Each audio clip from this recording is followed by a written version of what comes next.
Today, we review the 1979 movie Death Car on the Freeway and tried to answer some important questions, like, can you survive these explosions?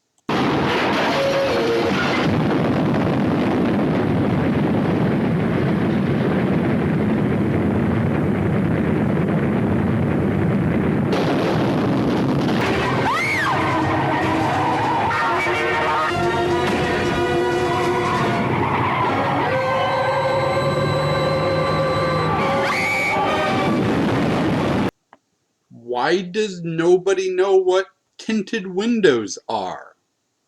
I think maybe he had the kind of glass you can't see through. I mean, it was dark. I really couldn't see inside at all. It was night? No, the glass was dark. One-way glass? Why is this movie called Death Car when the killer vehicle is a van? And most importantly, why is Abe Vigoda in this movie? We're gonna have our first date, Mr. Frisch. What about your husband? Well, he's a flight engineer. He'll never know. I'm gonna meet my old man at the airport in about 45 minutes, and we're going to drive to Vegas. Good for you. You should see the sexy blouse I'm gonna wear. If I get arrested on the freeway, you'll know why. Stop torturing an old man. Have a good time. The movie begins with an actress driving to a murder mystery theater gig on $1.50 worth of gas when she's accosted by the killer van, who puts on driving gloves and plays fiddle music as he tries to ram women off the road.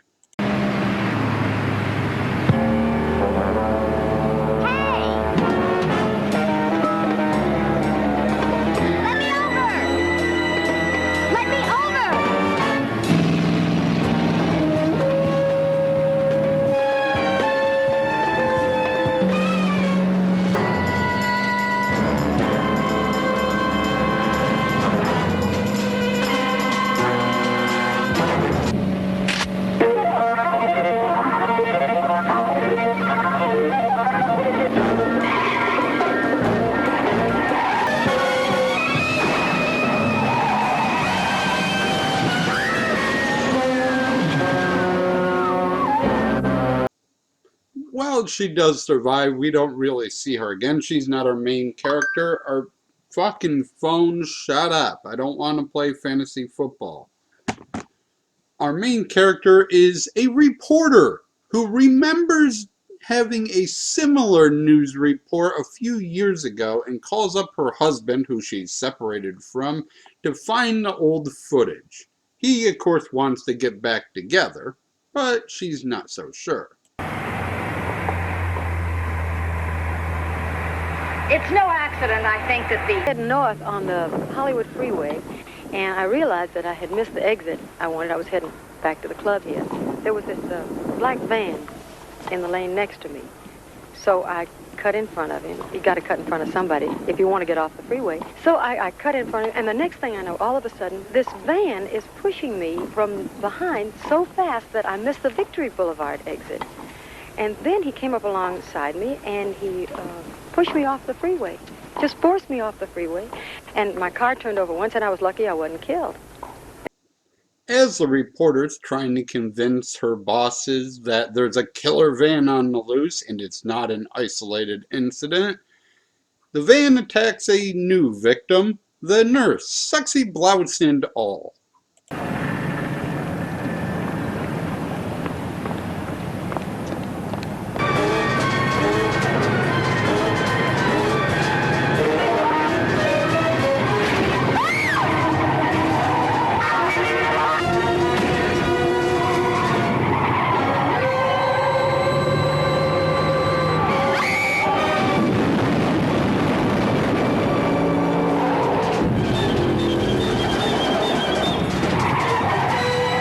We get to answer one of her questions. Can you survive that explosion? Well, for a couple hours. She's able to tell the reporter that she heard fiddle music coming out of the van. And then, as the reporter is talking on the phone, asking another victim if they heard fiddle music. We see the husband in the background being told that the nurse died. He's breaking down crying as she's just jabbering away on the phone. I found it distracting and hilarious because I'm a terrible, terrible person. Becky, this is Jan Clausen from KXLA News. My number is 555-9807. Please call me the minute you get in. Thank you. With this second murder, the reporter is able to convince her boss to go ahead with the story. But two problems. One, she tells her husband first, who's also a reporter, and two, she does weird clickbait watch at 11 crap, so the husband just scoops her. Also, find out why it may not be safe for women to travel on the Southland's freeways alone. When Jeanette Clausen joins me and the rest of the KXLA News team at 6 o'clock. Better take a look at this, Jan. The fiddler, so dubbed because of his habit of playing wild fiddle music in the course of his attacks, appears to choose as his victims women traveling alone on the freeway. Remember, when it happens, you'll hear it first on KTNS. I'm not sure that calling her weak and stealing her story is a great way to get her back, but it doesn't slow him down. Anyways, in the meantime, we get a montage of death. And I look closely, don't worry, that's not a woman's leg laying on top of the...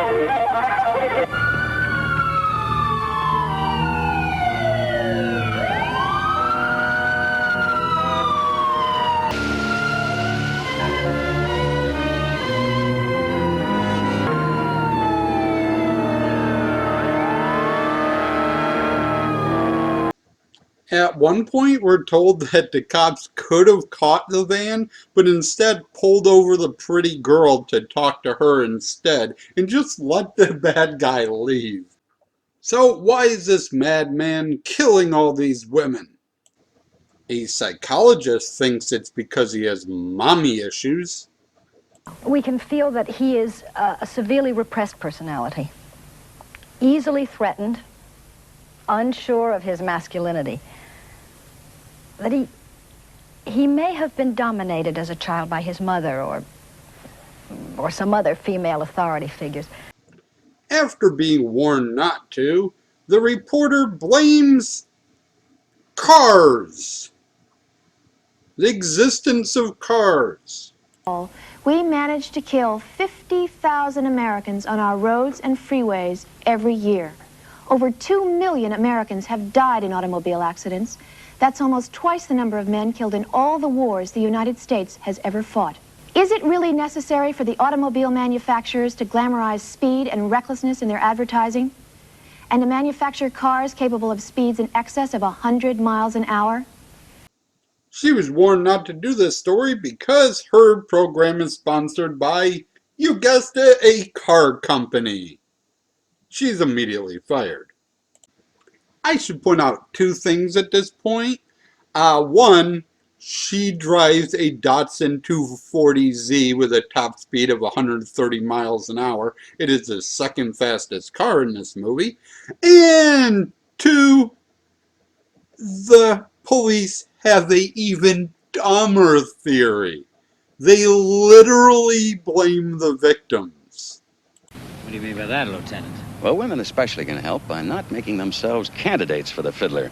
You might be interested to know that between them, the victims have accumulated 10 moving violations in the last 3 years. Lieutenant. And one of them, Becky Lyons, has had her license suspended on at least one occasion. Lieutenant, are you saying that it was somehow these women's fault that they were attacked by the fiddler? What are you saying to me, that the victims were 100% blameless in all cases? Yes, I am, because that's what the word victim means. Thank you, officer.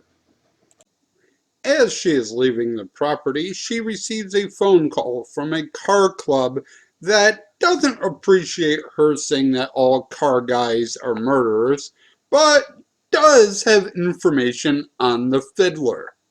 Who is this? Is this Jeanette Clausen? Yes, who am I speaking to, please? You don't know me. My name is Bobby Hill. We got a club called the Street Phantoms. Yes. Oh, we saw you talk last night on TV. Well, you should come down here, look around, you know. We might be able to help you. In what way, Mr. Hill? Bobby Hill explains to her that it can't be a car club guy like she thought, people trying to impress each other with their fast cars, because they're the cool kids. It's them car-obsessed loners you gotta look out for. And Sid Haig's in this movie. He even knows who the fiddler is and remembers his first name. He couldn't be in our club. I mean, this is a social club. I mean, you see these guys? They're all friends of each other. They got those guys, like the fiddler. See, they keep by themselves, you know? I mean, we call them roaches. Roaches. Yeah. See, they keep pretty much to themselves. I mean, they don't party, they don't, they don't like, girls. Huh? It's just their ride. He used to park his ride out by the junkyard. He'd come and stand around like a kid trying to get in the game, you know? Maury's the only one that remembers him. I mean, I don't even remember him. John something. What did he look like? Hey, he looked like everybody else. Armed with only the name John and a tip to ask the guy at the junkyard, she finds a bad guy. And if you weren't convinced by the hundreds of pictures of vans and cars taped to his wall, there's also newspaper articles about the murders and creepy music.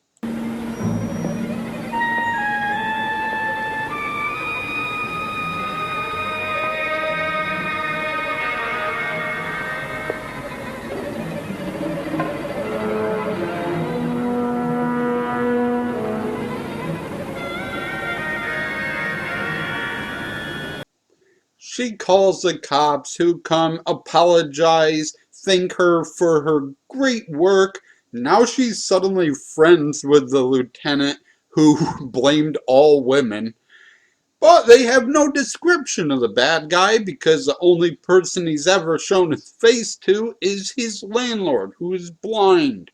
Don't worry though, there's been a subplot I hid from you this whole time. She's been taking stunt driving classes. And lures out the bad guy, leads him off a fucking cliff, and he dies in a fiery explosion. Yay! Answer to question 2. You can't live through that explosion either. Overall! First, let's answer our questions. No, you can't live through them explosions. Yes, that is Abe Vigoda, but I don't know why. He was never in anything with the writer, director, or producer. Tinted windows were invented in the 60s, but were mostly only on limos and not popular among the public until the 90s, so yeah, they wouldn't have known what tinted windows were. And it's called Death Car instead of Death Van, probably because it sounds better, and also because the reporter was blaming car culture. As for the movie itself, it's very much a late 70s movie.